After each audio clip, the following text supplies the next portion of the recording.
Bonsoir très chers téléspectateurs, je suis ravi de vous retrouver dans Autrement Politique, l'émission qui vous donne les clés pour mieux comprendre les grands enjeux sociopolitiques du moment. Deux thématiques majeures sont au programme aujourd'hui. Nous parlerons tout d'abord des libertés individuelles et du respect ou non de celles-ci par les autorités. Et dans un second temps, nous aborderons la question de l'élection présidentielle d'octobre 2025, une joute électorale décisive pour la Côte d'Ivoire. Autrement Politique, c'est l'émission pour vous, pour nous, pour tous. Liberté d'expression, droit de manifester, respect de la vie privée, où en est réellement la Côte d'Ivoire? Entre textes de loi et pratiques de terrain, les libertés individuelles sont-elles garanties ou sont-elles de plus en plus restreintes? Pour en parler, nous recevons le docteur Boga Sako Gervais, enseignant-chercheur à l'Université de Bouaké et président d'honneur de la Fédération internationale pour l'observation et la surveillance des droits de l'homme et de la vie politique, FIDOP, oui, qui est un habitué de notre plateau. Je vous en prie. Ainsi que Maître Suibi Gouré, porte-parole du collectif d'avocats du PDCI RDA. Bonsoir très chers invités et bienvenue sur notre plateau. Merci, bonsoir monsieur. Bonsoir cher ami. Nous allons sacrifier à la tradition de l'émission, vous demander de partager avec les téléspectateurs le sujet d'actualité qui vous a le plus marqué ces derniers jours. Docteur? C'est vrai que l'actualité est bouillonnante, mais je voudrais penser à ma structure, la FIDOP, la Fondation internationale pour l'observation et la surveillance des droits de l'homme et de la vie pacifique, que j'ai créé le 1er avril 2009 et qui, ces derniers temps, encore une fois, cela me fait la deuxième fois, qui est un peu sur la sellette, parce qu'il y a une chaîne concurrente, chez vos confrères, qui ont pris l'habitude, une mauvaise habitude, je dirais, d'inviter mon secrétaire général sur leur plateau, en me contournant en fait. Or, vous voyez que dans la pratique, il y a un premier responsable. Voilà. Si ce n'est plus moi-même, parce que depuis le 23 septembre 2024, j'ai déposé ma démission pour me retirer. C'était librement et volontairement. Alors que mon mandat court jusqu'au 2 février 2009. Et donc, mon secrétaire général a sorti des choses qui sont en contradiction avec la ligne de la FIDOP. Donc, j'ai demandé à la chaîne interdiction, la FIDOP ne participe plus. Malheureusement, mon collaborateur a sorti un autre communiqué disant que Dr Boga est parti, qu'il nous laisse fonctionner, etc., etc.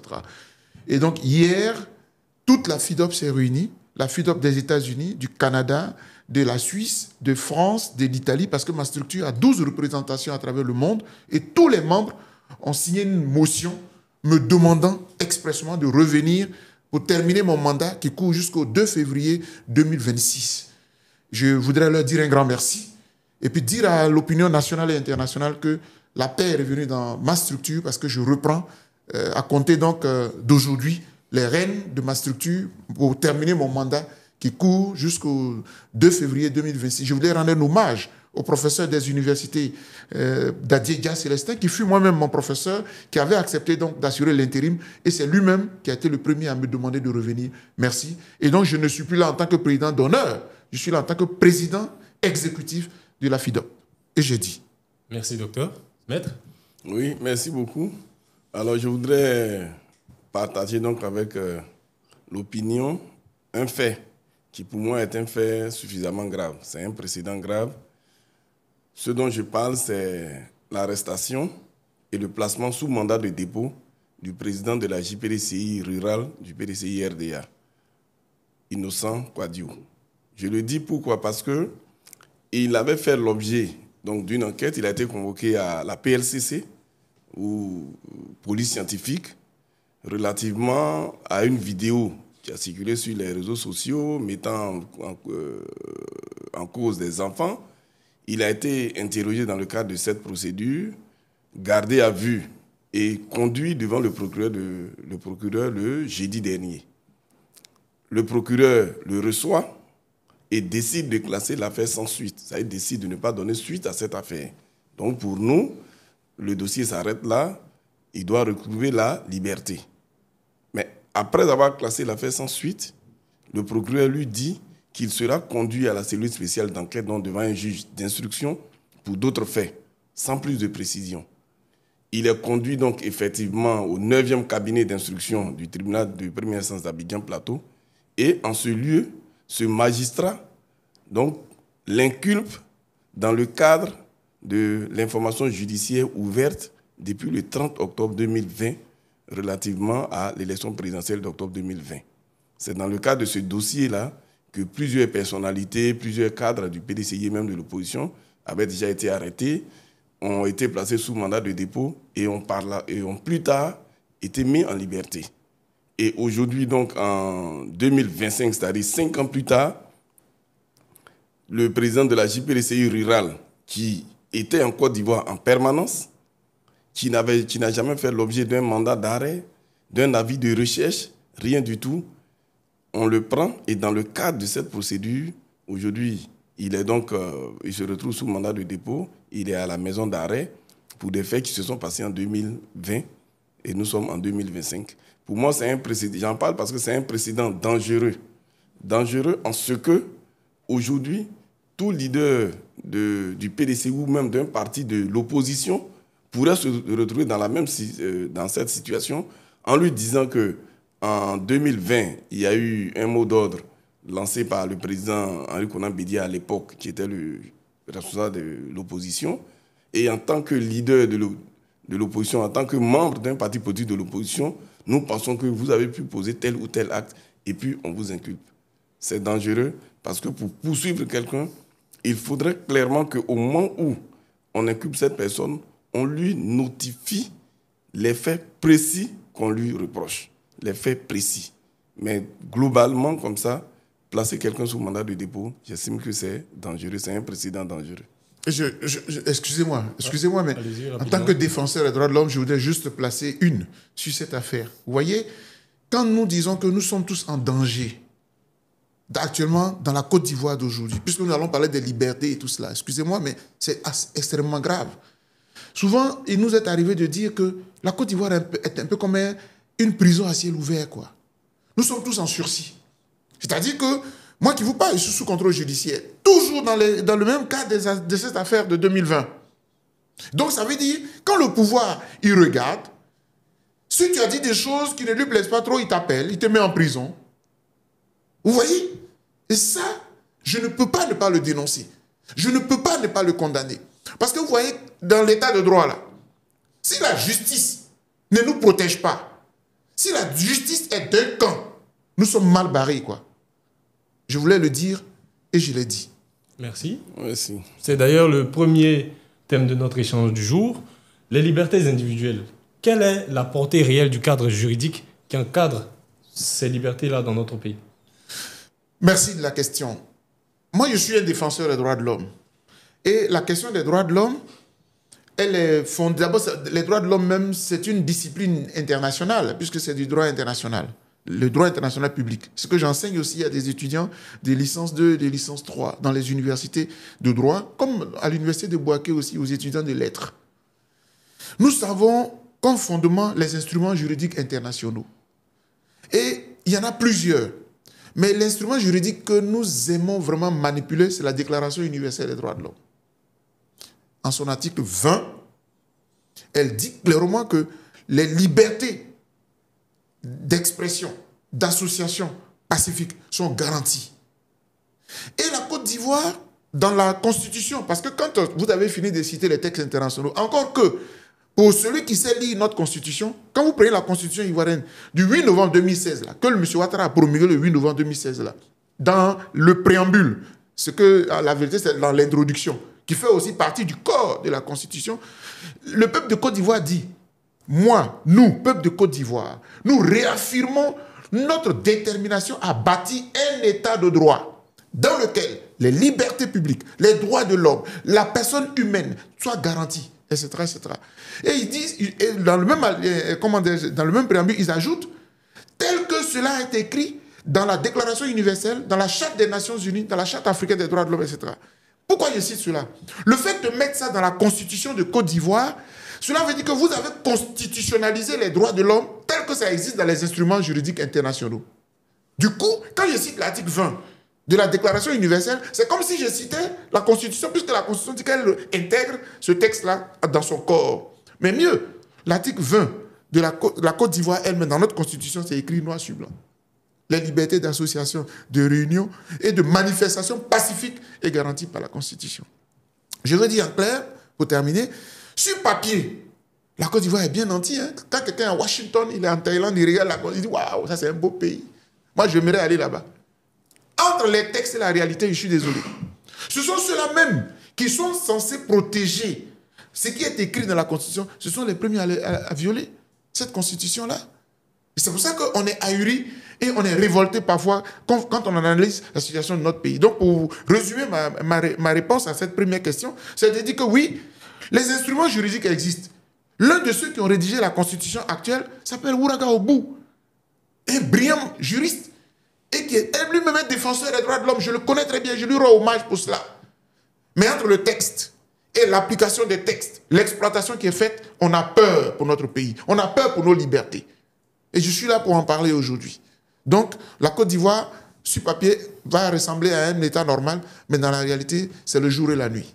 Merci, docteur. Maître, votre avis sur la question? Alors, à la suite de ce que docteur Boga vient de dire, je voudrais dire qu'effectivement, en Côte d'Ivoire, les lois reconnaissent aux citoyens des libertés, qu'on appelle généralement droits de l'homme, liberté publique, voilà, tout ça c'est la même chose. C'est reconnu. Et ce qui est particulier aujourd'hui, qu'il faut souligner, c'est qu'en Côte d'Ivoire, ces libertés-là aujourd'hui ont valeur constitutionnelle. Dans un État, il y a plusieurs règles, mais la Constitution est la première des règles. C'est la loi des lois, c'est la loi qui est au-dessus de toutes les lois. Et quand on dit qu'un droit est constitutionnel, qu'une règle est constitutionnelle, ça veut dire que c'est une règle qui est fondamentale, c'est une règle à laquelle, sous aucun prétexte, on ne peut porter atteinte. Et aujourd'hui, vous avez dans la Constitution de la République de Côte d'Ivoire ces libertés-là qui sont garanties. La liberté d'expression, la liberté de manifester, la liberté de s'associer, ce sont des libertés constitutionnelles. Mais dans la pratique, on a souvent l'impression que ces libertés-là doivent s'exercer avec l'autorisation du pouvoir, avec l'autorisation du gouvernement. Non. Parce que dans le régime des libertés publiques, on a le régime de la déclaration et puis on a le régime de l'autorisation. Mais pour les libertés, c'est le régime de la déclaration préalable. Ça veut dire quoi? Vous êtes dans un État, ce n'est pas l'anarchie. La loi vous accorde des libertés pour les exercer, notamment pour les manifestations pacifiques sur la voie publique. Vous prévenez l'autorité pour qu'elle prenne des dispositions. Vous ne prévenez pas l'autorité pour qu'elle autorise la manifestation. Jamais. C'est la loi qui vous reconnaît ce droit. La Constitution, qui est la première des lois, reconnaît ce droit. Mais pour l'exercer, vous prévenez simplement l'autorité qu'elle prenne des dispositions pour que pendant que vous allez faire votre manifestation, la vie puisse continuer pour ceux qui ne sont pas dans votre manifestation. Mais on ne va pas vers l'autorité pour qu'elle autorise une manifestation. C'est des libertés qui sont reconnues par la loi, qui sont garanties par la Constitution. Malheureusement, dans la pratique, ce qu'on observe, on se rend compte que ce beau cadre juridique, donc théoriquement, tout est parfait. Mais dans la pratique, ce qu'on voit n'a rien à voir avec ce à quoi on doit s'attendre quand on lit les lois. Et si vous permettez, puisque moi je suis un praticien en tant que défenseur des droits de l'homme, je voudrais vous évoquer deux cas. Le premier cas, moi-même, j'ai été témoin de cela. Et le deuxième cas, effectivement, j'ai été également témoin. M. Charles Blé Goudé était à La Haye. Il décide de rentrer en Côte d'Ivoire. Et après tous les tumultes, je ne reviens pas sur l'histoire. Il m'appelle et dit, docteur Boga, comme vous êtes de la société civile et je viens dans l'inconnu, je souhaiterais que vous acceptiez d'être, si vous voulez, en question le garant moral, donc président du comité d'accueil, pas le comité d'organisation. C'est-à-dire ses collaborateurs vont organiser, mais je vais être un peu la figure pour dire à tout le monde que quand il vient là, il ne vient pas pour la guerre, etc., etc. J'accepte de jouer le jeu. Je rencontre toutes les autorités préfectorales, militaires. Et donc, à la préfecture de police, la gendarmerie est convoquée. Toutes les forces pour qu'on puisse organiser où est-ce qu'il arrive, quand est-ce qu'il arrive, où il va passer, etc. Vous voyez, hein, c'est-à-dire que vous informez l'autorité. Comme il a dit, ce n'est pas une demande assortie d'un accord préalable. C'est juste pour vous informer, pour que vous puissiez nous aider à exprimer notre liberté. Donc, je trace avec eux. Combien de personnes seront à l'aéroport? Au début, moi je dis oui, une 200, 3 personnes. Après, on me dit non, 100. Au finish, on m'a dit 10 personnes. Docteur Bo, vous ne dépassez pas 10 personnes dans l'enceinte de l'aéroport. Ok. Après, il va faire une conférence de presse, etc. Le jour J arrive. On va sur le terrain. Les 10 personnalités sont là.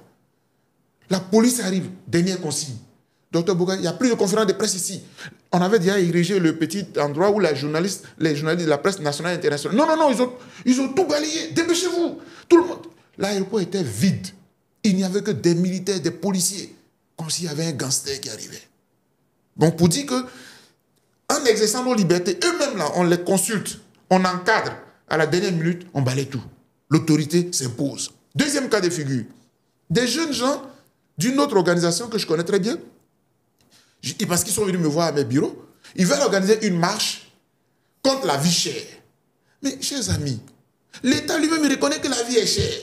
Tout le monde sait que la vie est chère. On était en 2024. Donc, les jeunes, comme d'habitude, ils informent l'autorité. La police les convoque, ils font le parcours, etc.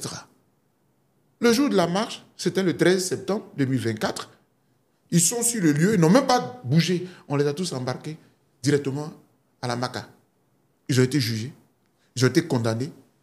6 mois, 4 mois, etc. Et le leader, au moment où je parle ici, il est encore en prison. Il n'a pas encore été jugé.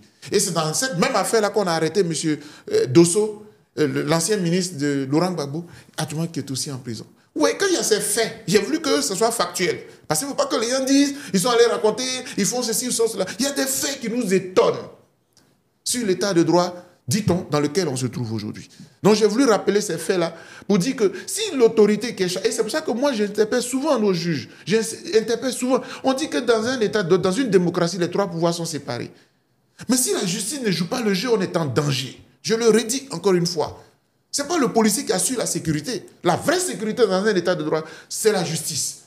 C'est elle qui me donne la liberté de m'exprimer. Voilà un peu ce que je voulais ajouter à la suite de mon copanéliste. Merci, docteur. Dans les faits, allez-y. Voilà, je voulais juste, par rapport aux exemples qu'il a cités, rappeler aussi un précédent qui illustre tout ce dont docteur Bouga vient de parler. Je pense que nous avons tous en souvenir, lorsque Monseigneur, je crois, en tout cas l'évêque d'Abidjan à l'époque, avait dans le rôle qui est le sien, en tant que guide religieux, il est dans la société, il observe, et c'est son rôle de dénoncer des choses, d'interpeller les gouvernants. C'était le cardinal Couton, il me semble. Le cardinal Couton, il me semble. Donc, d'interpeller les gouvernants sur certaines choses. Mais quand il a fait cette déclaration, qu'a-t-on vu? On a vu 2 ministres de la République débarquer à la cathédrale pour tenir une conférence de presse, pour dénoncer cela. On a même vu un leader d'une organisation menacer les catholiques pour dire s'ils sortent pour manifester, on va faire couler leur sang et tout ça. C'est des menaces très graves, mais qui n'ont pas été suivies d'effets, qui n'ont pas été suivies de condamnations et autres. Donc c'est pour dire les libertés sont proclamées, mais quand elles sont exercées ou lorsqu'on veut les exercer, malheureusement, on se retrouve souvent face à des obstructions que rien ne justifie. Parce que là où l'État peut, là où le pouvoir public peut s'opposer à une manifestation, c'est un cas de risque grave de trouble à l'ordre public. Mais un évêque qui s'exprime dans son homélie à la cathédrale, en quoi il trouble l'ordre public? Quand des catholiques annoncent une marche, mais la marche n'a même pas encore eu lieu, et qu'on les menace déjà. Une marche blanche. Une marche pacifique. Ils n'ont pas été menacés par la justice. Non, mais je veux dire, non, ils ont été menacés par un leader d'opinion qui est proche du parti qui est au pouvoir. C'est de ça que nous parlons. Voilà. Et qu'a fait la justice? Rien. Qu'est-ce qu'elle a fait? Est-ce que la justice, justement, a été saisie dans Est-ce qu'on a besoin de la saisie? Mais c'était des faits publics. C'était des faits publics. Le procureur n'a pas besoin d'être saisi pour des choses qui sont sur la place publique. Il y a des personnes qui ont déjà été arrêtées pour des publications qu'elles ont faites sur Internet sans qu'il y ait une plainte préalable. Le procureur, il est dans la société. Il voit. Et je veux dire, cette déclaration qui a été faite là, cette menace ouverte publique qui a été faite, le procureur en a obligatoirement connaissance. Il en a eu connaissance. Mais qu'est-ce qu'il a fait?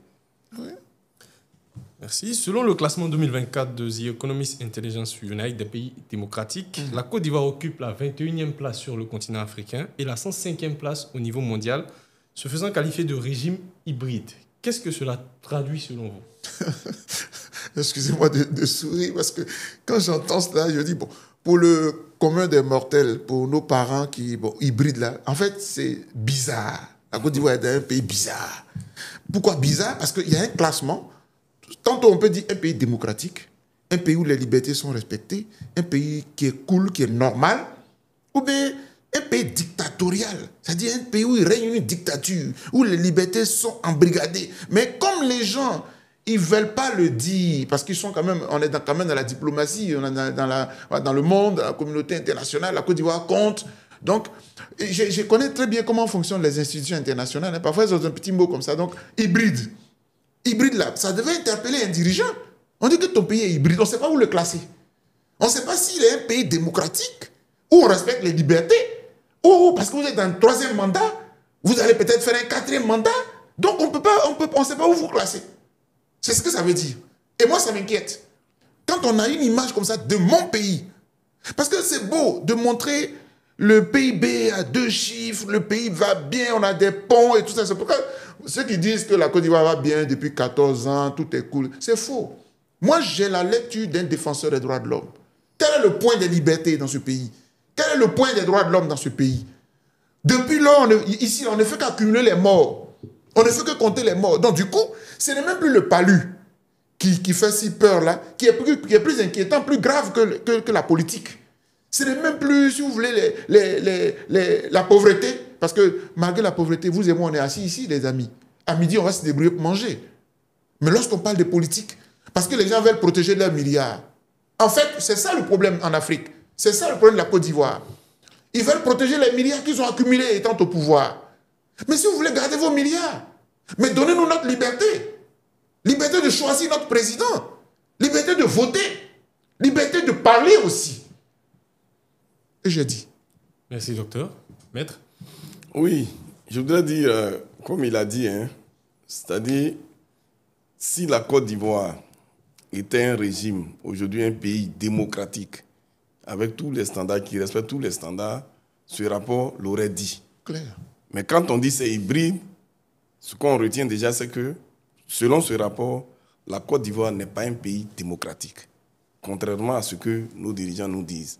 Parce que quand on parle de régime démocratique, il y a des choses qu'on observe. Et c'est à partir de certains faits qu'on peut dire qu'un régime est démocratique ou ne l'est pas.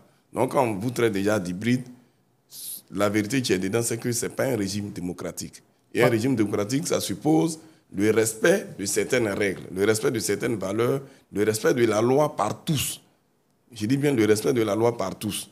Et le disant, il y a un élément aujourd'hui qui semble devenu banal, dont on ne parle pas souvent, mais qui est l'attitude même du parti qui est au pouvoir. Lequel? Le RHDP. C'est le RHDP qui est le parti au pouvoir. Donc, ce fait, je vais dire, qui semble banal aujourd'hui, dont on ne parle plus, c'est l'usage du logo, ou je pourrais dire même le braquage du logo du PDC-RDA par le RHDP. Parce qu'aujourd'hui, le RHDP s'apprête à aller à un congrès, mais quand on voit leurs affiches, dans leur logo, il y a celui du PDC-RDA. Et cette pratique-là est une violation de la loi qui régit les partis et groupements politiques. Cette loi-là interdit à un parti politique qui se crée d'utiliser la dénomination, les signes distinctifs, les symboles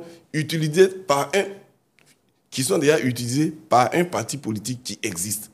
Donc, quand le RHDP se crée en 2018, il ne peut pas utiliser les symboles, il ne peut pas utiliser le logo utilisé par le PDCI-RDA qui existe depuis 1946. En le faisant, le RHDP viole la loi. Et c'est un parti aujourd'hui. Donc aujourd'hui, on est en Côte d'Ivoire, on a un parti politique qui est au pouvoir et qui est dans une situation de violation permanente de la loi sur les partis et groupements politiques.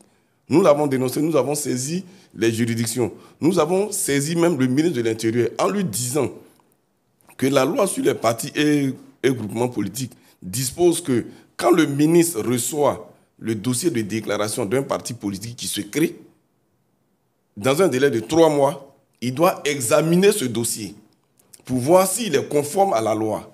Mais quand il reçoit le dossier du RHDP il a dû se rendre compte que dans le logo du RHDP, il y a celui du PDCI qui est inclus. Le PDCI est un parti politique qui existe déjà.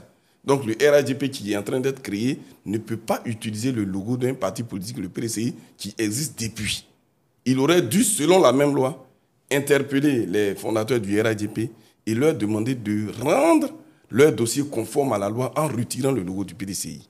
Nous l'avons saisi, il n'a pas réagi dans le délai prévu par la loi. Nous avons ensuite porté l'affaire devant le Conseil d'État pour dire le récépissé de déclaration qui a été dédié au RHDP. Il viole la loi sur les partis et groupements politiques parce que ce parti qui vient d'être créé utilise le logo d'un parti qui existe déjà. Or, la loi interdit cela. Le Conseil d'État, en rendant sa décision, le dit que l'usage du logo du PDCI-RDA par le RHDP est irrégulier, mais que cet usage irrégulier n'est pas une cause d'annulation du récépissé du RHDP et donc ne fait pas droit à nos demandes. Mais dans cette décision, ce que nous notons, c'est que la plus haute juridiction administrative de la Côte d'Ivoire a dit que l'usage du logo du PDCI-RDA par le RHDP est irrégulier. Et le RHDP, c'est le parti qui est au pouvoir.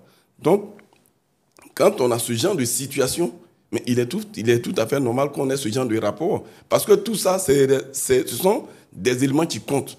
La loi s'impose à tous. Ce n'est pas parce que vous êtes le parti au pouvoir que vous allez violer impunément la loi qui régit les partis et groupements politiques. Et je voudrais même ajouter, à côté de tous ces arguments que nous évoquons, parce qu'il faut que nos compatriotes comprennent très bien qu'en fait, on n'est pas ici à s'asseoir contre un individu, mais c'est notre pays là, qui nous appartient à nous tous là, que nous voulons bâtir, contribuer à bâtir. Pourquoi? Pour qu'il soit à l'image des grands pays aussi.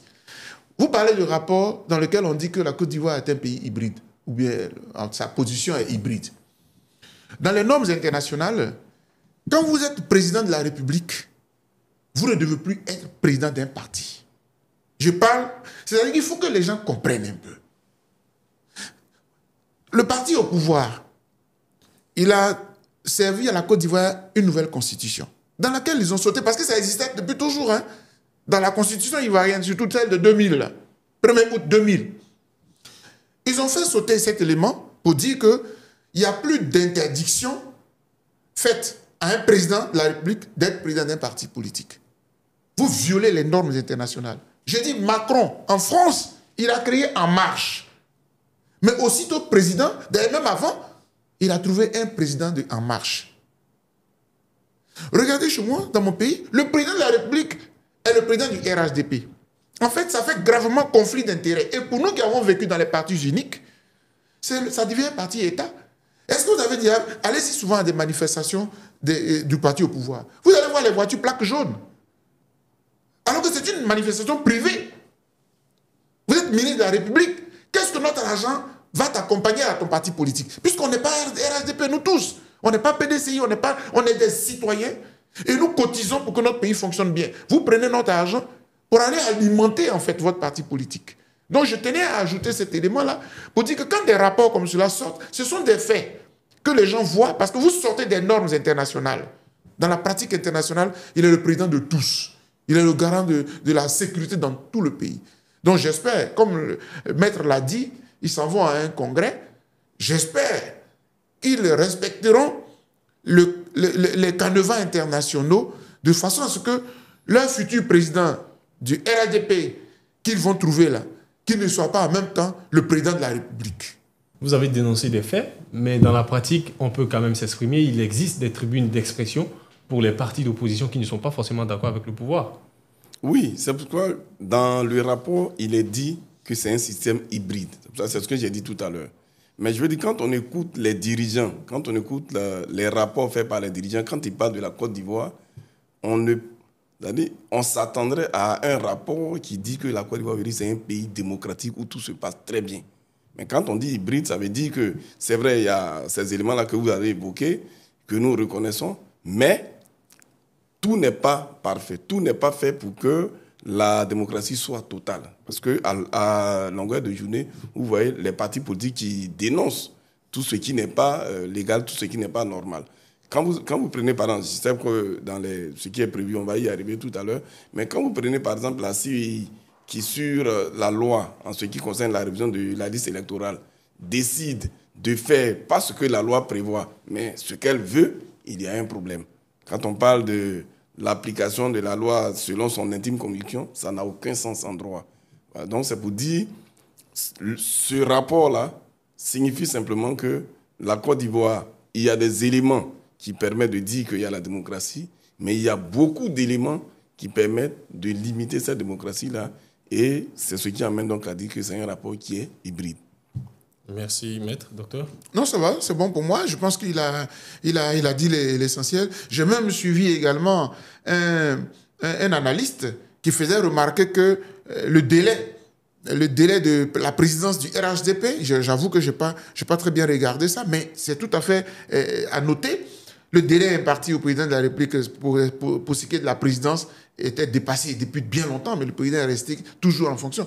Et c'est important parce que quand on parle du PDCI-RDA et que nous tous, nous analysons ce qui se passe à l'intérieur, ça veut dire que les partis politiques sont des associations privées, mais dès l'instant où ils exercent dans le champ public, on a quand même le droit de regarder. Quelqu'un qui ne respecte même pas les délais prescrits par les textes de son parti politique, moi je me dis que je ne suis pas tout à fait surpris qu'au plan national, la Constitution qui nous engage tous là, bon, il en fait ce qu'il veut. Il en fait l'interprétation qu'il veut. Et moi, je suis tout à fait à l'aise pour en parler, hein, parce que moi, j'étais en exil. Lorsque j'ai vu mon ancien ministre de l'enseignement supérieur sur les chaînes de télévision dire qu'il y avait un article 183 à partir selon lequel le président de la République ne pouvait jamais faire un troisième mandat. Je ne veux pas en dire plus, puisque je suis déjà placé sous contrôle judiciaire pour ces questions-là, mais je veux dire, c'est cette facilité qu'on a à ruser avec le droit. C'est le terme exact qu'il faut utiliser. Et les gens rusent avec le droit. La loi est là, et puis vous rusez avec. Vous avez dit à toute la nation, en plein congrès, qu'il n'y a pas de troisième mandat. Aujourd'hui, on va me parler de quatrième mandat. C'est pour ça que moi, je suis tout à fait logique et constant. Je veux dire à nos autorités, le pays que vous dirigez là, vous le dirigez pour nous. Et nous, on sait lire et écrire. On est allé à l'école. La Constitution, là, il y en a qui disent que M. Ouattara la maîtrise plus que tous. Mais ce n'est pas lui qui l'a rédigée. Il a donné à des experts, des juristes, dont le professeur Ouraga au bout. Et ce qui est là-dedans, là, tout est chacun, puisque nul n'est censé ignorer la loi, doit pouvoir le savoir. Bref, non, je voulais dire que apprenons à respecter les lois. Apprenons à respecter les lois. Et nous, tous, nous, citoyens, on sera contents de nos dirigeants. Mais tant que vous ne les respecterez pas, vous trouverez des gens comme nous autres qui les dénonceront. Et j'ai dit. Merci. Je voulais juste ajouter par rapport à ce qu'il a dit. En fait, la question qui a été évoquée, je pense, sur un plateau de télé, relativement à la présidence du RHDP, c'est le fait que le président actuel, le parti a été créé en 2018. Donc, le président qui a été élu président du RHDP, son mandat de 5 ans a expiré en 2023. Nous sommes en 2025. Donc, ça veut dire que depuis 2 ans, celui qui préside le RHDP le préside en violation des statuts même de ce parti. Écoutez, pour le militant des droits de l'homme que je suis, on a été, à l'époque, on était encore très jeunes, lorsqu'il y a eu le débat sur la création de la Cour pénale internationale. Et les pays africains qui sont très loin des grandes puissances auraient dû rester en marge. Mais c'est nous qui avions plutôt besoin de la Cour africaine, de la Cour pénale internationale. Pourquoi? Parce que à l'époque, on était sous des partis uniques. Et à l'intérieur de nos pays, il y avait des violations, il y avait des abus. Il y avait, voilà, vous vous rappelez à l'époque, même quand la FESI naît en 90, comment nous, étudiants, on a été brimés et tout cela. Et lorsque vous avez un tel dirigeant qui est totalitariste ou j'allais dire dictateur, on n'a pas de moyens d'agir. Donc, on a souhaité, on s'est mobilisé pour qu'à l'international, il y ait la possibilité d'appeler au secours.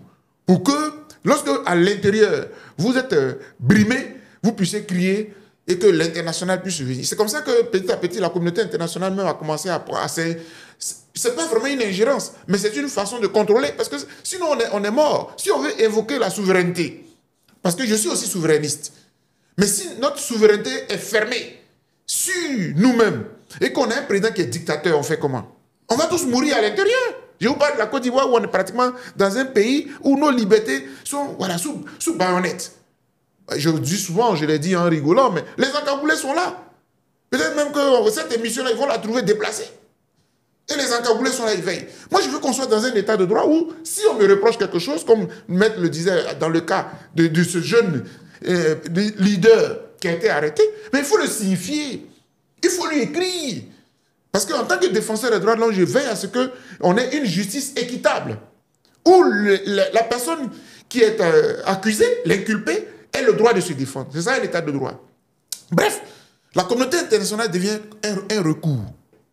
Donc nous sommes obligés d'aller ailleurs. Je te citerai encore des cas. Lorsque la question de la commission électorale indépendante est advenue, c'est mon ancienne organisation, parce que j'ai été président de l'APDH. J'ai été membre de la LIDO, j'ai fait 10 ans. J'ai été président de l'APDH.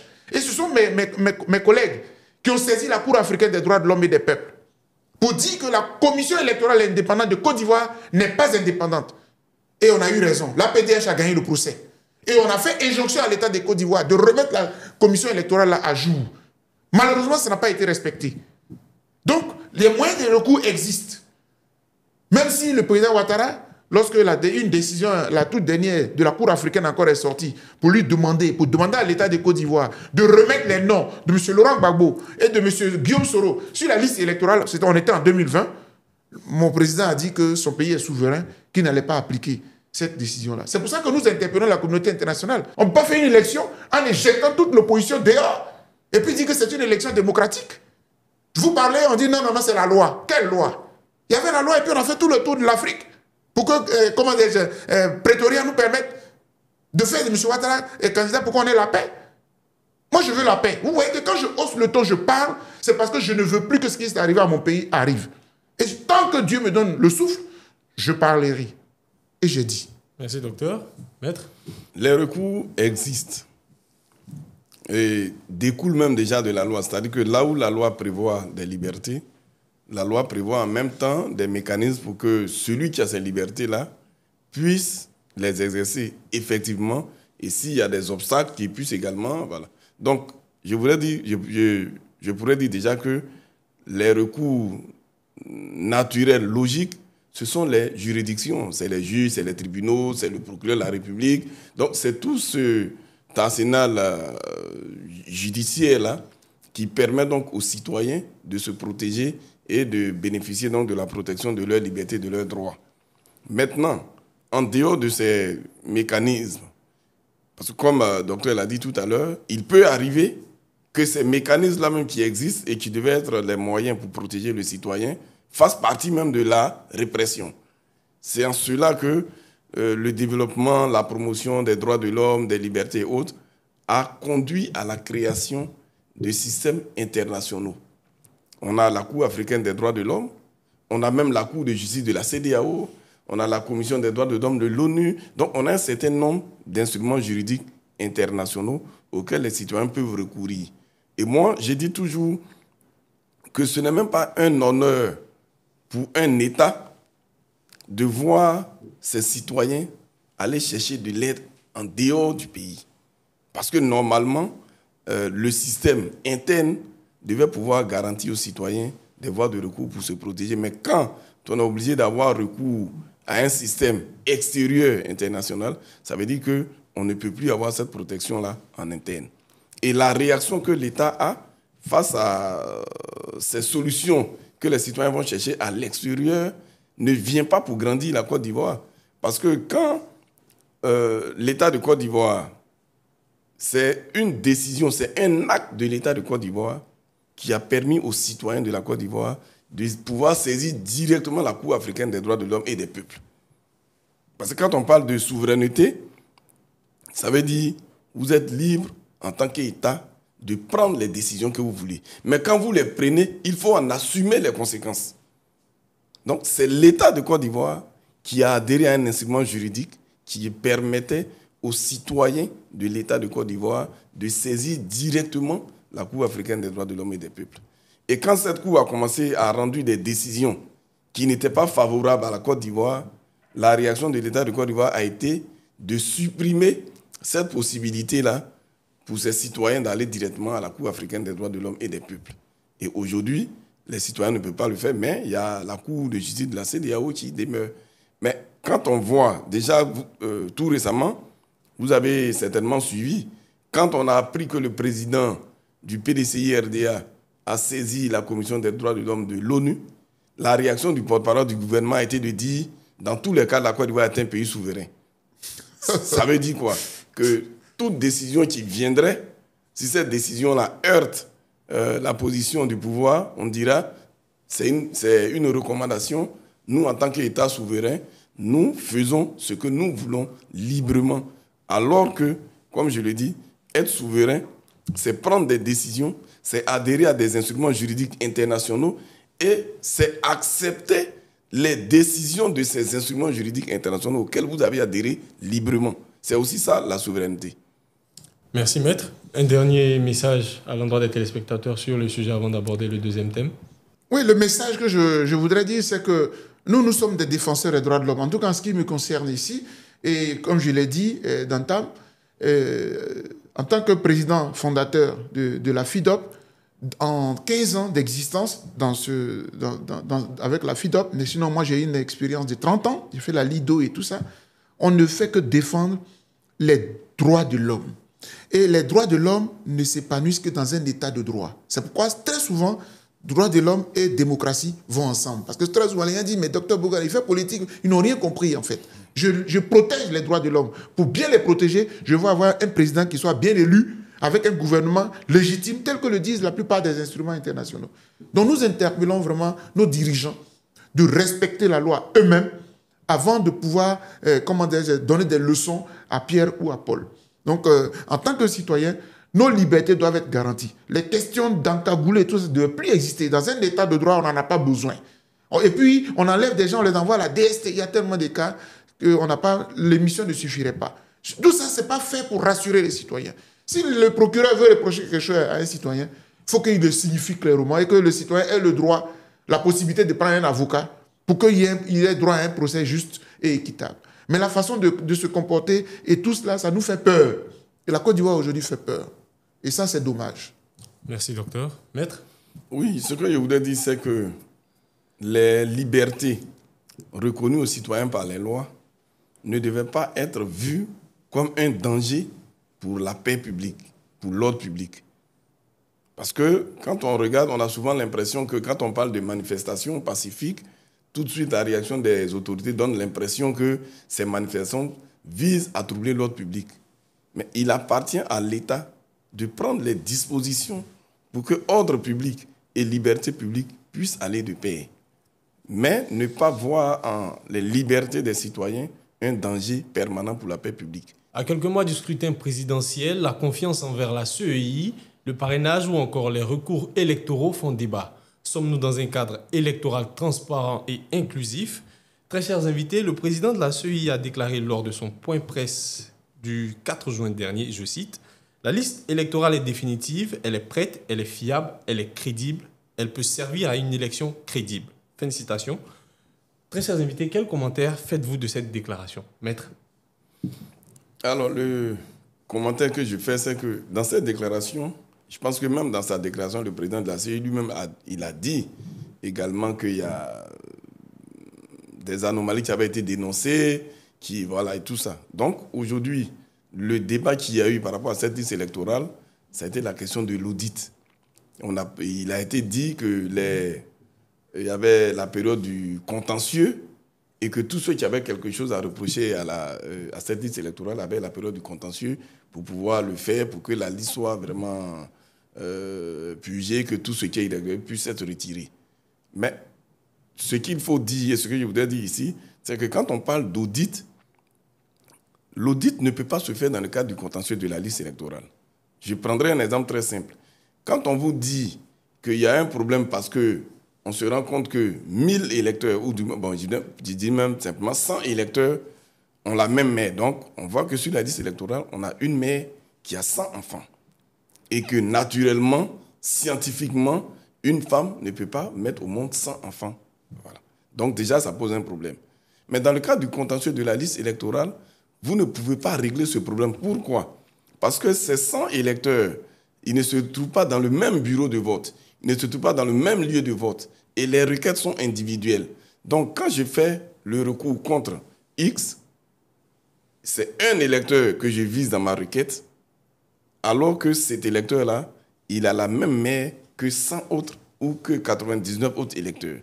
Il n'y a que dans le cadre de l'audit de la liste électorale qu'on peut donc faire ce travail qui n'est pas le contentieux de la liste électorale pour dire, quand on prend cette liste électorale, voici les problèmes qu'elle pose.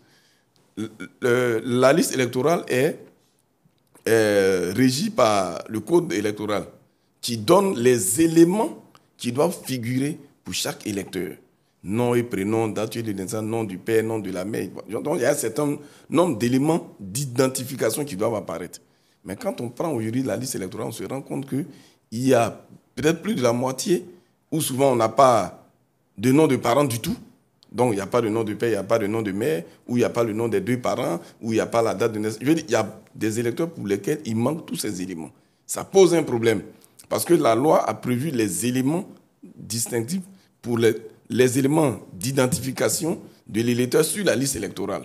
Mais quand pour certains électeurs, ces éléments manquent, ça pose un problème. Quand on a un électeur qui est sur la liste électorale et on ne voit pas de nom de père, on ne voit pas de nom de mère, la question automatiquement qui se pose, c'est mais comment il fait pour être sur la liste électorale? Comment on fait pour savoir qu'il est ivoirien? Étant entendu que, selon la loi, donc selon le code de nationalité, on est ivoirien parce qu'on est d'un père ou d'une mère qui est ivoirienne. Donc, celui dont on ne connaît ni le père ni la mère, comment on fait pour savoir qu'il est ivoirien pour qu'il puisse figurer sur la liste électorale? Donc c'est pour dire que cette déclaration du président de la CEI, pour nous, en tout cas pour moi, ne met pas fin au débat sur la fiabilité de la liste électorale. Il aurait fallu simplement que dans un souci de transparence, de crédibilité et de paix, que la CEI accepte l'audit dont on a parlé. Voilà. Que la CEI accepte simplement. Parce que le but, c'est justement d'aider la CEI elle-même à avoir un instrument juridique, c'est-à-dire la liste électorale fiable, acceptée par tous et qui puisse donc garantir des élections apaisées et transparentes. Merci, maître. Docteur? Oui, j'adhère pleinement à ce qu'il a dit. Pour moi, il y a deux choses que j'ai notées dans l'intervention du président de la Commission électorale indépendante. Il a dit que la liste est définitive. Je prends l'adjectif définitive. Non, la liste, là, elle ne peut pas être définitive. Deuxième élément, j'évoque et puis je vais développer rapidement. Il a dit que cette liste-là, elle est fiable, crédible. Parce que c'est la liste-là qu'on a utilisée pour Fouet-Boigny. C'est la liste-là qui a servi à l'élection de Bédier. C'est la liste-là qui a servi à l'élection. Vous c'est-à-dire qu'on veut tromper le monde entier. Moi, je voudrais dire vraiment à ce frère et ami d'arrêter d'insulter notre conscience. On est tous allés à l'école. Parce qu'on est magistrat, qu'on va... Non, il faut arrêter un peu. Il ne faut pas insulter les Ivoiriens. Cette liste électorale-là, elle n'est pas définitive. Parce que la CEI nous doit une révision de la liste électorale avant l'élection. C'est le code électoral qui le dit. Et le fait de ruser, c'est ce que j'appelle la ruse. Il dit, non, mais l'article 12 me dit que je dois faire, mais c'est moi qui décide quand je vais le faire. Donc, moi, je décide de le faire après l'élection. C'est du mépris. Nous, je le dis, mais attends, c'est nous qui décidons en fait. Hein. La loi, là. En année électorale, on a une élection présidentielle capitale pour notre pays, et toi, tu décides de ne pas prendre tous ces citoyens qui ont eu les 18 ans là, qui sont là, ne pas les intégrer. Mais tout ça, on le fait pourquoi? À cause de M. Tidiane Thiam. Et c'est pour ça que je suis révolté. C'est pas à cause de M. Tidiane Thiam que vous allez empêcher tous ces jeunes Ivoiriens-là d'être sur la liste électorale, bon sang. Pourquoi vous faites ça? Pourquoi vous faites ça? Et ça, je ne peux pas l'accepter. Donc, première condition, la liste là n'est pas définitive tant qu'on n'a pas la RLE avant l'élection présidentielle. Deuxième élément, mon ami maître Suibi nous dit, oui, la question de l'audit. Mais vous savez comment eux-mêmes, ils auraient dû être un peu fins et on aurait contourné même la question de l'audit. C'est que les différents partis politiques et la société civile ont fait des observations globales sur la liste électorale. Je ne veux pas revenir sur les travaux de Maître Blessy, les travaux de Maître Abiba Touré du côté de PPACI, etc. Des gens ont travaillé là-dessus techniquement. Très bien. Ils avaient ces observations-là. Parce que ce qui s'est passé, les Ivoiriens le savent. Il y a eu ce qu'on appelait à l'époque les audiences foraines en vue de l'élection de 2010. Et les audiences foraines, là, c'est que l'État bloque une partie, une période, on va dans les villages, on prend. C'est comme ça qu'il y a des mamans qui ont 100 enfants, là. C'est comme cela. C'est comme ça qu'il y en a qui n'ont même pas de papa ni de maman sur la liste électorale. Aujourd'hui, non, remplissons seulement, après on va voir. Et des amis, des compatriotes ivoiriens, au nom de la transparence de l'élection, ont fait un travail scientifique. Ce que la CEI aurait pu faire, pour éviter la question de l'audit, si vous voulez, techniquement parlant, c'était d'accepter de recevoir ces observations-là, peut-être en présence des partis politiques. On rentre sur le fichier, les gens qui n'ont pas de père, qui n'ont pas de mère, on les convoque. Vous savez la parade que la CEI a trouvée. Elle a dit non, non, non, non, non. La CEI centrale ne reçoit rien. Allez-y sur le terrain, dans les différentes commissions électorales locales, et puis vous allez faire ces observations-là. Mais on comprend bien leur jeu. Parce que parmi ces personnes-là, il y a des RHDP. Comment tu vas dire à un RHDP, où tu vas le trouver pour lui dire, va sur la liste électorale, le nom de ton papa n'est pas signifié. Non, eux, ça les arrange. C'est ça que j'appelle la ruse. Et moi, ça me désole quand je vois tout cela.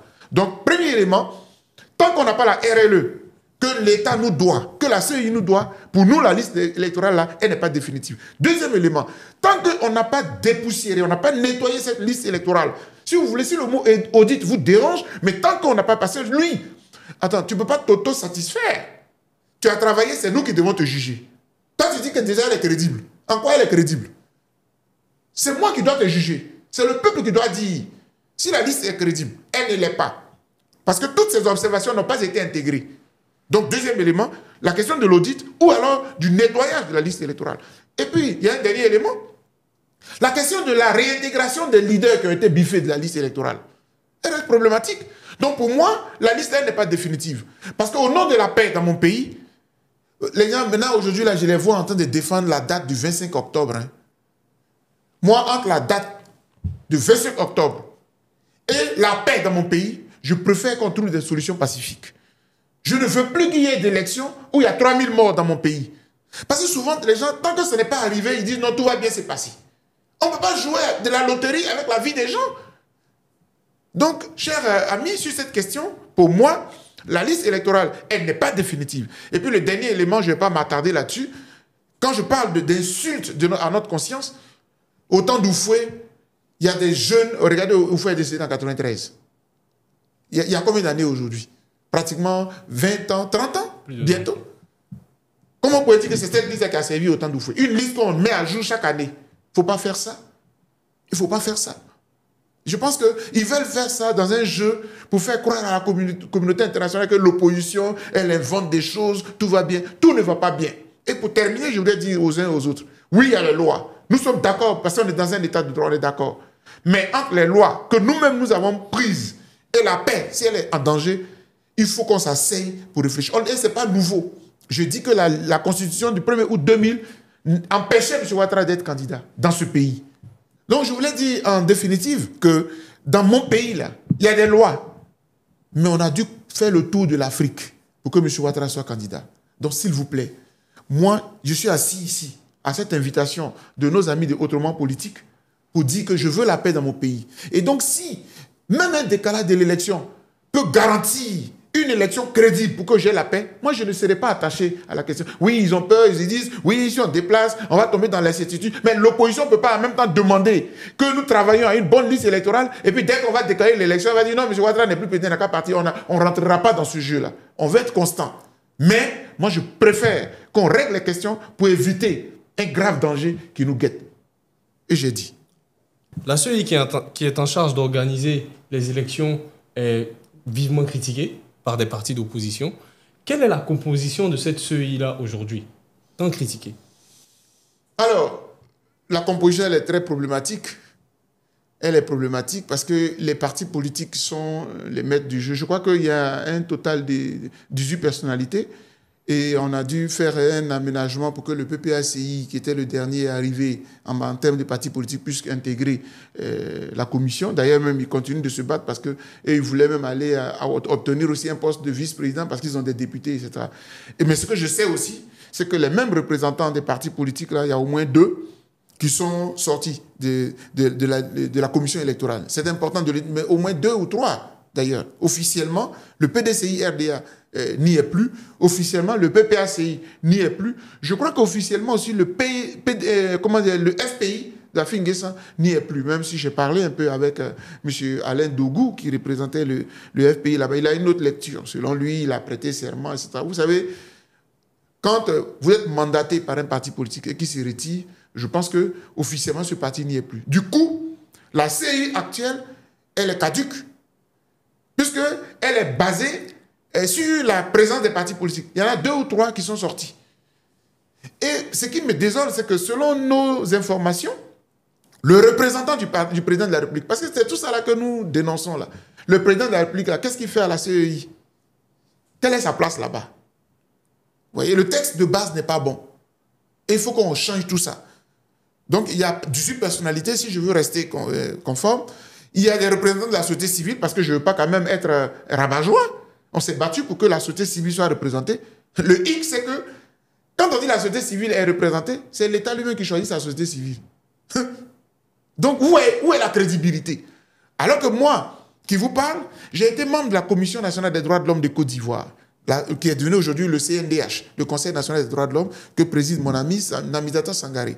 À notre époque, puisque c'est nous qui l'avons mise en place avec Mme Vaudier, moi j'ai été secrétaire exécutif, on s'est réunis, tous les acteurs de la société civile, défenseurs des droits de l'homme, parce que ce sont ces structures-là qui sont demandées à être membres. Et on a fait une sorte de vote. Et par consensus, on a décidé 3 représentants, 1, la LIDO, 1, l'APDH, et puis 1, le MIDH.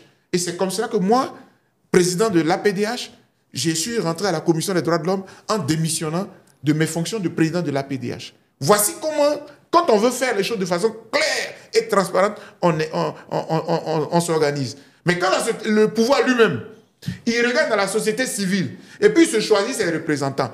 En plus de ces représentants-là, il a lui-même également son représentant, le président de la République. Donc du coup, la commission électorale là, elle est phagocytée par le parti au pouvoir. Il n'y a que 2 ou 3 représentants qui soient un peu de gauche. C'est pour ça que nous, société civile, on a souhaité que la commission électorale là, on la casse. Que les partis politiques n'aient voix d'observateurs à la limite, s'ils veulent y être pour regarder comment fonctionnent les intérêts, pour veiller sur les intérêts, ils ne peuvent que être observateurs. Mais il faut que ça soit confié à des techniciens. Et je ne peux pas terminer sans toujours donner cet exemple qui se trouve dans mon premier livre que j'ai écrit. J'ai écrit Les droits de l'homme à l'épreuve, le cas de la crise ivoirienne du 19 septembre 2002. J'ai voulu même venir ici avec le livre. Le livre est sorti en 2007 aux éditions L'Harmattan en France. Quand j'ai fait la dédicace ici, à l'hôtel Ivoire, Monseigneur Marie-Daniel Dadier, Père son âme, qui était le parrain de ma cérémonie. Dans ce livre-là, j'évoque un cas que les Ivoiriens oublient très vite. La société civile a organisé les meilleures élections dans ce pays. Quand je parle de meilleures élections, s'il n'y avait pas la société civile, le président Laurent Gbagbo, là, il ne serait jamais devenu président. Le président de la CEI s'appelait Guy Honoré, président du GERDES. C'est lui que les militaires ont pris et ils ont placé à la tête de la commission. Et vous savez comment ça s'est passé? Quand il a fini l'élection, le militaire qui s'appelait Guy Robert a dit qu'il a gagné. Le président de la commission électorale d'alors, on appelait ça la CNE, Commission nationale électorale. Guy Honoré dit, les résultats que moi j'ai ici, là, ce n'est pas M. Guy Robert qui est le président. Si vous voulez tuer, on a vu la télévision en direct. Ils l'ont maltraité. Le monsieur est resté ferme. Au finish, il a été décoré par la France et il a été décoré par l'État de Côte d'Ivoire. La société civile, elle n'est pas politique. Elle aime la Côte d'Ivoire. Faites confiance. Et puis, je ne parle même pas pour moi. Je ne parle pas pour nous, forcément, société civile. On peut prendre même un religieux. En RDC, c'était un homme de Dieu qui était à la tête de la commission électorale. Donc, vous voyez, il y a des gens en Côte d'Ivoire ici, là, qui sont là pour la vérité. On peut trouver. On peut même faire, si vous voulez, un appel à candidature. Et puis, on peut se prononcer. Mais arrêtez de nous mettre à la tête de la commission des partisans déguisés. Et j'ai dit. Merci, docteur. Maître, le docteur a cité quelques membres de la commission électorale. Est-ce qu'au-delà de ces membres, il y a des membres indépendants et comment sont-ils nommés? Alors, la commission actuelle est composée de 3 groupes de personnes, comme il a dit. Vous avez les représentants de la société civile. Donc, il y a les organisations de la société civile, parmi lesquelles vous avez le barreau, vous avez le Conseil supérieur de la magistrature, les organisations de défense des droits de l'homme, ou alors les organisations qui sont dans le domaine électoral, tout ça. Donc vous avez la société civile, le premier groupe. Deuxième groupe, vous avez les partis politiques de l'opposition et du pouvoir. Et puis, bon, je pourrais même dire deux groupes, parce que pour les partis politiques, c'est dit les représentants du parti ou groupement politique au pouvoir, et puis vous avez les représentants des partis ou groupements politiques de l'opposition. Et ensuite, vous avez les personnalités donc désignées par l'administration, notamment le président de la République, le président de l'Assemblée nationale, le ministre de l'Intérieur. Voilà, donc il y a un certain nombre de représentants donc, du pouvoir, donc, qui ont des représentants également. Voilà le groupe qui est. Voilà comment sont désignés les membres de la CEI. Ce sont des propositions qui sont faites par ces organisations-là. Et ensuite, il y a un décret qui est pris par le président de la République donc, pour nommer les membres. Là où le problème se pose, je voudrais déjà dire, par rapport à ce que le docteur Bouga a dit, en 2020, lorsqu'il y avait la réflexion, il devait y avoir le dialogue politique justement sur cette question de CEI, l'ensemble de l'opposition avait réfléchi. Pendant pratiquement 3 à 4 mois, nous avons travaillé dans plusieurs commissions et nous avions donc proposé une CEI, comme il a dit là, débarrassée des partis politiques qui sont à l'intérieur de la CEI et qui sont des décideurs.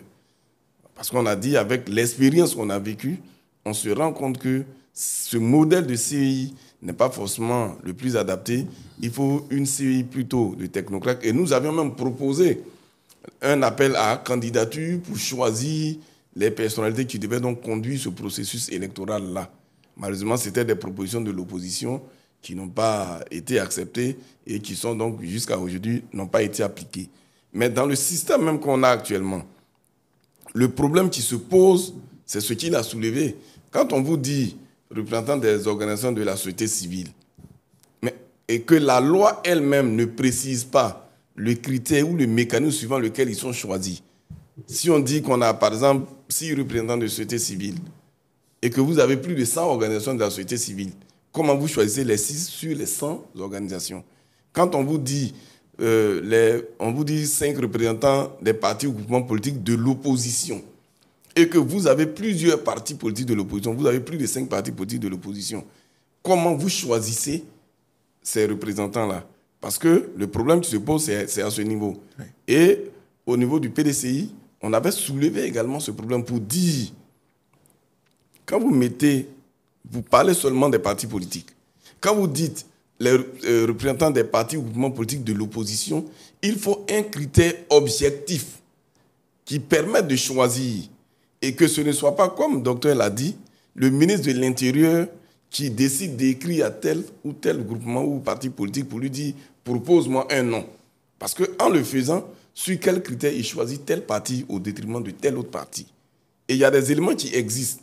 Quand vous prenez la loi sur le financement des partis politiques, cette loi-là fixe les critères pour bénéficier du financement public. Il y a des critères. Il y a le nombre de voix obtenues aux élections de députés, donc qui donne une partie du financement. Le nombre de sièges à l'Assemblée nationale, qui permet de donner une partie du financement, et puis le nombre de membres dans un groupe parlementaire. C'est des critères objectifs. C'est des critères objectifs. Si vous avez des députés à l'Assemblée nationale, vous avez droit au financement public. Si vous avez un groupe parlementaire à l'Assemblée nationale, vous avez droit à un financement public. Mais pourquoi pour la CEI, on ne fixerait pas des critères objectifs pour que, si on veut que l'opposition soit représentée à la CEI, mais que ce soit les partis politiques de l'opposition suivant des critères précis. On peut par exemple dire que c'est les partis politiques qui sont représentés à l'Assemblée nationale ou qui ont des élus, que ce soit à l'Assemblée nationale, au Sénat, à la mairie, au conseil régional, par exemple. On peut aller sur cette base-là. Mais quand on ne le fait pas, le résultat, c'est qu'aujourd'hui, vous avez à la CEI des partis politiques dits de l'opposition que les partis de l'opposition ne reconnaissent pas comme étant des partis de l'opposition. Exemple, le parti de Mme Henriette Lagou. Voilà. Elle a son représentant. Et de Doumbia Major aussi. Voilà. Qui sont taxés, donc, ils sont taxés par les autres partis politiques de l'opposition comme des partis affiliés au RHDP, qui est le parti au pouvoir.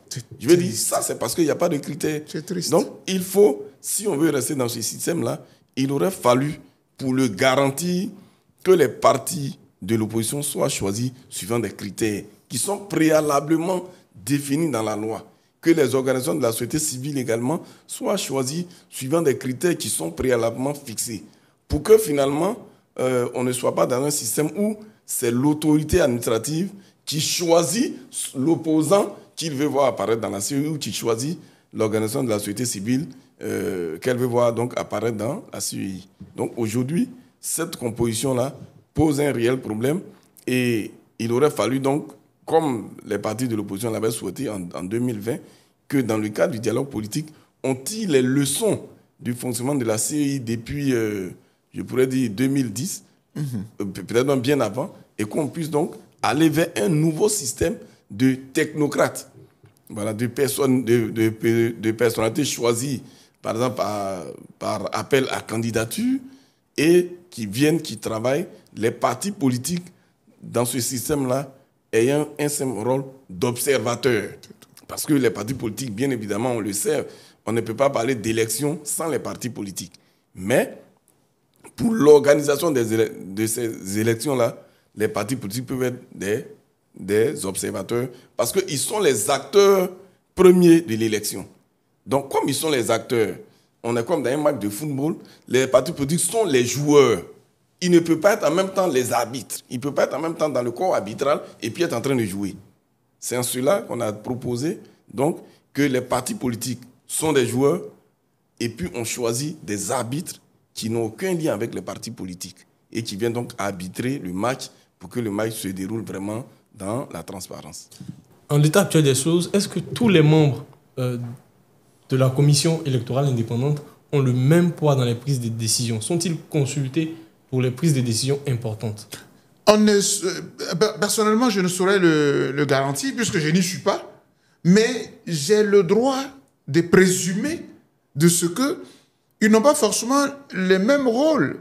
Le représentant du président de la République, je suppose que comme il représente la plus haute autorité du pays, je suppose qu'il peut avoir un pouvoir exceptionnel. D'ailleurs, j'ai connaissance de ce que des collègues de la société civile ont écrit au président de la CEI, lui demandant de leur dire qui gère exactement le fichier central.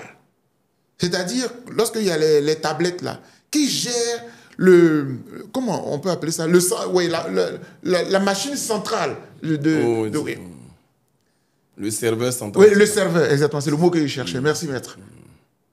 Ils ont été convoqués et ils ont été arrêtés. Et ils sont à la Maca. Or, ils n'ont fait qu'écrire pour dire, mais on veut comprendre. Parce que quand nous sommes des citoyens, informez-nous, il n'y a rien à cacher. C'est un instrument d'État. Parce que ces organisations-là estiment que la question des tablettes, nous on l'a souvent dit, hein, entre vous avez fini sur le terrain, vous avez fini à Zouaouyen, là-bas, une élection dans un établissement privé. Vous avez les résultats. Les résultats de Zouaouyen jusqu'à ce que ça arrive à Abidjan. Le dernier résultat, là, il est donné définitivement par le serveur. Qui gère le serveur? Comment ça se passe là-bas, à l'intérieur? Et je peux me tromper, mais selon ce que j'aurais appris, le représentant du président de la République serait l'une de ces personnes-là centrales qui gérerait toutes ces questions-là. Vous voyez, tant que vous ne clarifiez pas tout, vous nous laissez des supputations. Or, quand vous travaillez dans la transparence, parce que vous travaillez pour nous, l'État travaille pour nous. L'État travaille pour moi. Mais si l'État ne me dit pas les choses, si l'État n'est pas transparent, en tant que citoyen, j'ai le droit de douter. J'ai le droit de suspecter l'État. Donc, quelqu'un disait, oui, mais vous, tout ce que vous dites là, l'élection est dans 4 mois. Est-ce qu'on peut le faire? Oui, une volonté politique. Ça, là, on peut le faire. Pour nommer quelqu'un, un sachant, un technicien, pour prendre au passage, il y a un de nos compatriotes qui a travaillé beaucoup à l'international ces temps-ci. Même moi, je resterai toujours sur le cas que je citais, le cas de M. Guy Honoré. Quand il a fini avec la Côte d'Ivoire, l'ONU l'a pris dans plusieurs pays africains sur les questions électorales. Donc, il est suivi. Et puis, il est là. Je parle de lui parce que ça m'a marqué. Moi, j'étais membre de la commission. Quand M. Guy Honoré était président, j'étais représentant à Boaké. C'est nous qui avons fait la COSU, qui a organisé le référendum de 2000. Et puis après, il y a eu la CNE qui a organisé les élections. Donc, cher ami, c'est faisable. Pour répondre en chutant sur votre question, c'est qu'on doute fort, puisqu'on ne sait rien du tout, On doute fort que tous les membres aient le même pouvoir à l'intérieur de la CEI. J'ai une amie là-bas, je lui fais un clin d'œil au passage, Mme Yolibi, qui a été présidente du WANEP. On a beaucoup travaillé au sein de la société civile, où on se connaît pratiquement, hein, comme j'ai parlé tout à l'heure de la présidente du CNDH, Mme Namizata. On est tous de la même époque, de la même génération, on a beaucoup travaillé dans la société civile. On veut servir notre pays, mais dans la transparence et dans la clarté. Merci, docteur. Maître, le docteur a cité un exemple, un autre cas similaire, celui de M. Goyi Hugarno, dont l'issue était différente. Est-ce que vous êtes au courant de cette affaire? Oui, j'ai suivi cette affaire, déjà même lors de la saisine, hein, c'est-à-dire quand il a commencé les démarches.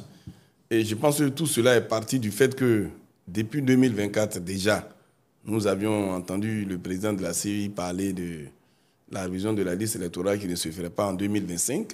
Et les partis politiques de l'opposition notamment ont commencé à demander cette RLE en disant que c'est une exigence légale. La loi prévoit la révision de la liste électorale chaque année.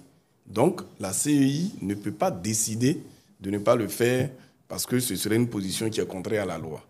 Et puis on a découvert par la suite, lors de la présentation du budget, que dans le budget de l'État de Côte d'Ivoire pour l'année 2025, des fonds avaient été mis à la disposition de la CEI pour la révision de la liste électorale.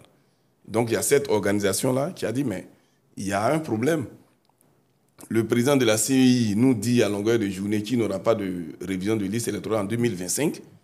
Et en même temps, l'État de Côte d'Ivoire, lui, a lu un budget pour la révision de la liste électorale en 2025. Donc il demande à la CEI de lui mettre à disposition les informations, les documents, pour savoir à quoi ont servi ces fonds s'il n'y a pas eu de RLE en 2025 ou s'il n'y aura pas de RLE en 2025. La CEI n'a pas voulu lui donner ces informations en disant que ces informations-là sont disponibles, sont à la disposition de toutes les institutions. Et puis finalement, il a saisi donc la commission qui a tranché en sa faveur en disant que la CEI doit lui mettre à disposition ces informations-là. Voilà. Donc quand on regarde cet exemple, l'issue est totalement en contradiction avec l'exemple que le docteur a donné tout à l'heure. Et la décision qui a été prise donc par la commission d'accès aux informations publiques, c'est une décision qui est juste. Parce que les partis de l'opposition l'ont toujours dit, quand on demande une RLE, ce n'est pas pour faire plaisir à quelqu'un. Ce n'est pas pour favoriser quelqu'un. C'est juste demander que la loi soit appliquée. C'est le code électoral, c'est la loi électorale qui le prévoit, la révision de la liste électorale chaque année.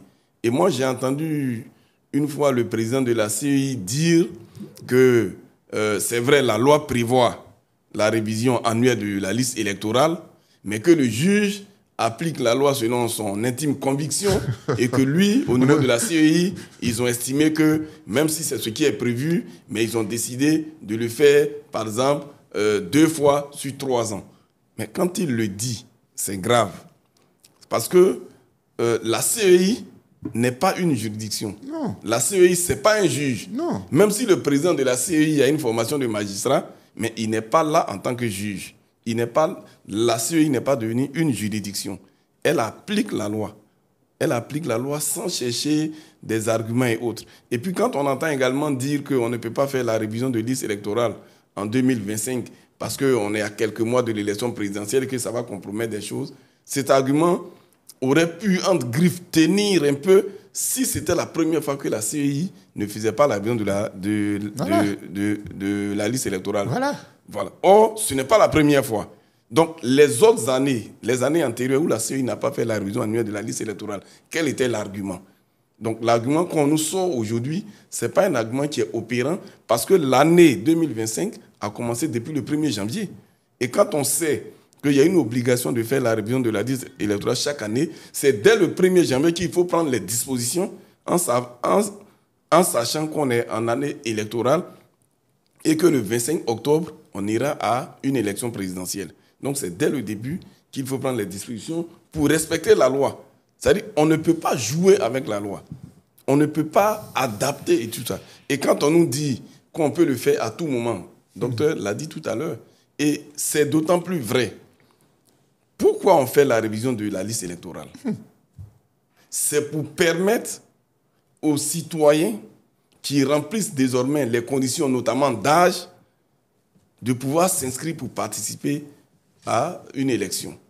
Mais l'élection la plus importante dans un pays, notamment en Côte d'Ivoire où c'est le régime présidentiel, c'est l'élection du président de la République. Il n'y a pas une élection plus importante que celle-là.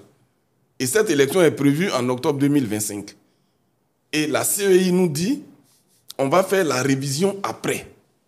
Mais à quelle fin? À quelle fin?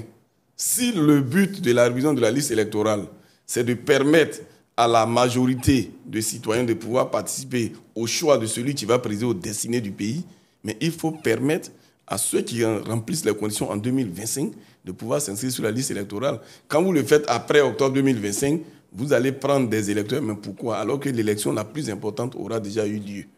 Donc pour nous, l'argument de dire qu'on ne peut pas faire la révision parce qu'on est à quelques mois de l'élection présidentielle ne tient pas. Parce que les autres années, pourquoi on n'a pas fait la révision annuelle?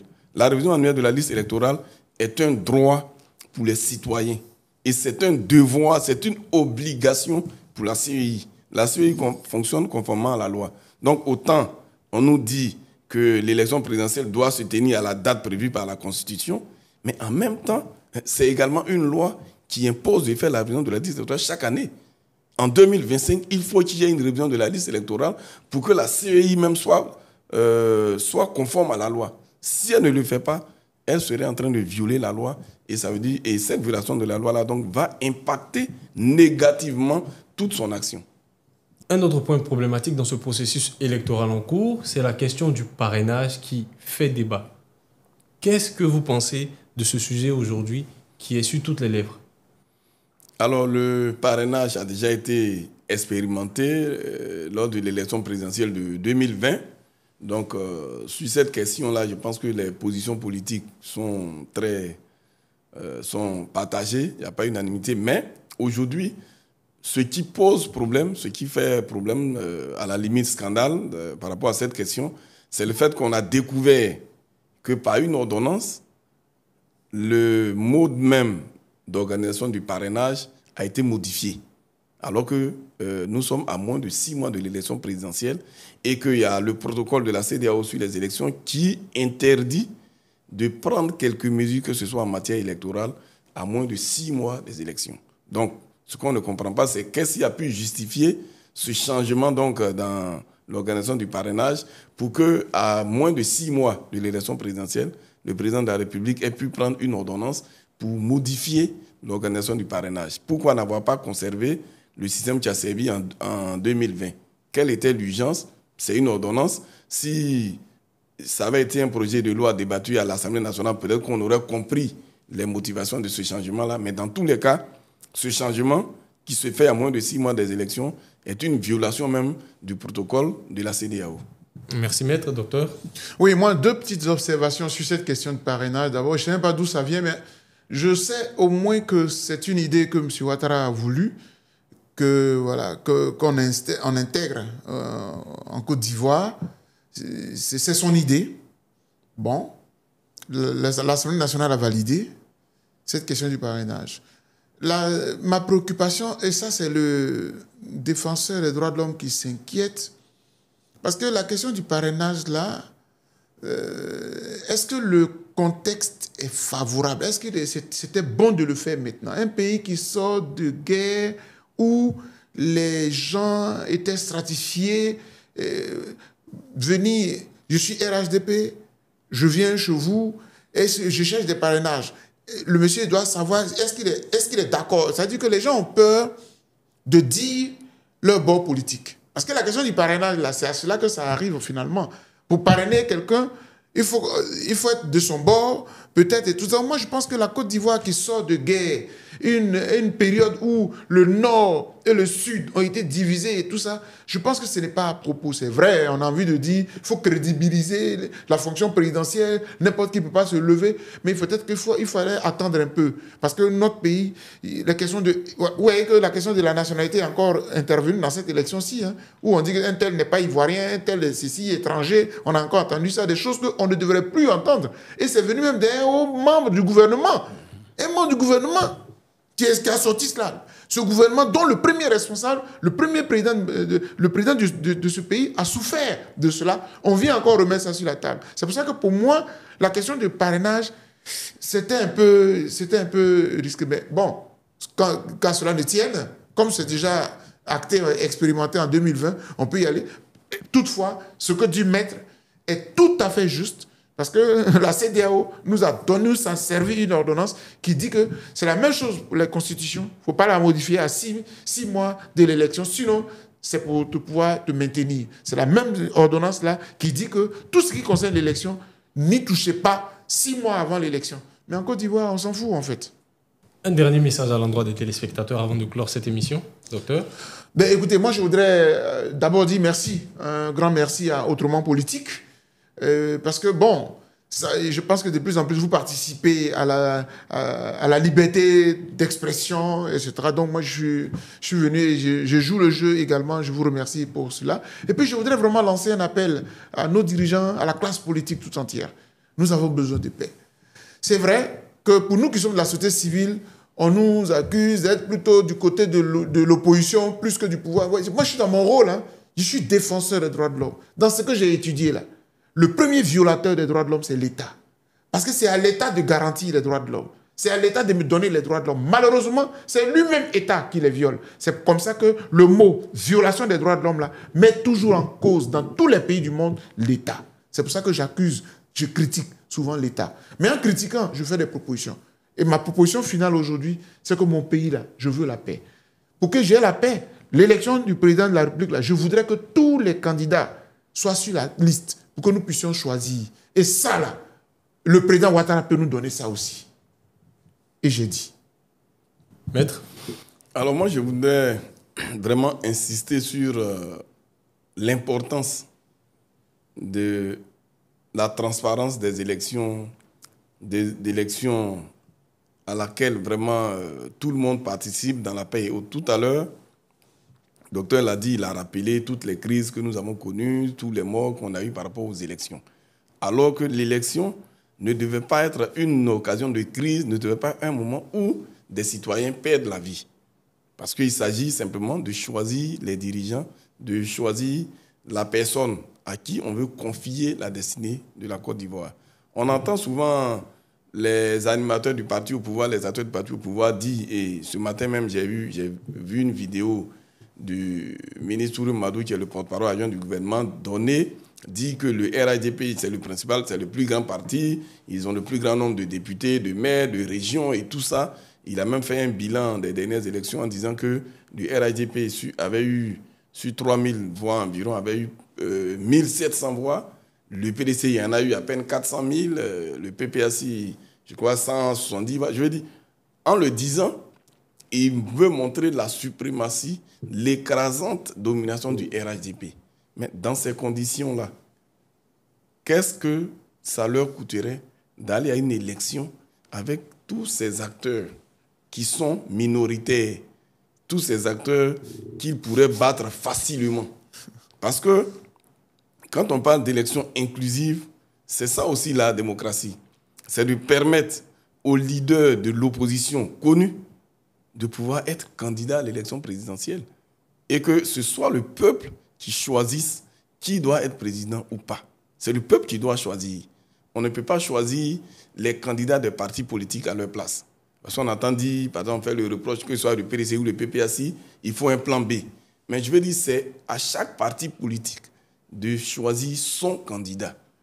Et c'est aux Ivoiriens de choisir le président de la République. Mais qu'on soit aujourd'hui dans un pays en Côte d'Ivoire où tous les principaux leaders de l'opposition ne sont pas sur la liste électorale, je me demande pourquoi ça ne choque pas certains. Tous les principaux leaders de l'opposition, Laurent Gbagbo, ancien président de ce pays, qui pendant qu'il est en procès à La Haye, procès où il a été envoyé par la Côte d'Ivoire, par la juridiction de l'État de Côte d'Ivoire, pendant qu'il est à la CPI, on lui fait un autre procès dans son dos à Abidjan, et le résultat de ce procès, il n'est plus sur la liste électorale. La Cour africaine des droits de l'homme a fait injonction à l'État de Côte d'Ivoire de le remettre sur la liste électorale. Ça n'a pas été le cas. Aujourd'hui, on se retrouve dans une situation où il n'est pas sur la liste électorale. Tidjane Thiam, qui est le président du PDCIRD, a principal parti d'opposition, n'est pas sur la liste électorale. Guillaume Soro, qui a été président de l'Assemblée nationale, qui a été premier ministre de ce pays, président de l'Assemblée nationale, n'est pas sur la liste électorale. On a Charles Blé Goudé, on a même le maire Akossi Benjo. Et je vais dire, comment comprendre que certains trouvent normal que les principaux leaders de l'opposition ne sont pas sur la liste électorale et on pense pouvoir aller à des élections transparentes, inclusives, démocratiques dans ces conditions-là. C'est grave. Et je pense qu'il n'est pas encore trop tard. On a encore dans le délai pour faire cette liste électorale parce que je voudrais rappeler qu'en 2020, la révision de la liste électorale a eu lieu du 10 au 24 juin, alors que l'élection présidentielle était prévue en octobre 2020. On l'a fait. Et on peut encore le faire. C'est les hommes qui organisent le système, c'est les hommes qui organisent la RLE. On peut le faire en tenant compte de ce délai-là. Et en même temps, comme il a dit aussi, les délais, ok, mais les délais-là ne sont pas plus importants que la vie humaine. Et tout ce que nous devons prendre comme décision, tout ce qui doit être fait, on doit chercher les mesures qui permettent de préserver la paix sociale et de préserver les vies des Ivoiriens. Les vies des Ivoiriens sont au-dessus de toute autre considération. Donc, quand on parle d'élections transparentes, apaisées, c'est pour éviter que l'élection soit l'occasion de perte en vie humaine. Donc, je voudrais vraiment en appeler à tous et surtout à ceux qui conduisent le processus électoral aujourd'hui, la CEI, le gouvernement, pour que tout soit mis en œuvre. Il est encore temps de prendre les dispositions qu'il faut pour qu'on aille à une élection transparente. Et je voudrais, pour finir, rappeler, lors de la remise du prix Houphouët-Boigny pour la recherche de la paix, j'ai entendu le président Ouattara dire que des dispositions seront prises pour qu'on ait une élection paisible, inclusive, transparente et autres. Il n'est pas encore tard pour que ces dispositions-là soient prises pour préserver vraiment la paix en Côte d'Ivoire. Merci à vous, très chers invités, d'avoir répondu à notre invitation. C'est nous. Quant à vous, très chers téléspectateurs, nous vous remercions pour votre fidélité et vous donnons rendez-vous dans une semaine pour un nouveau numéro de Autrement Politique.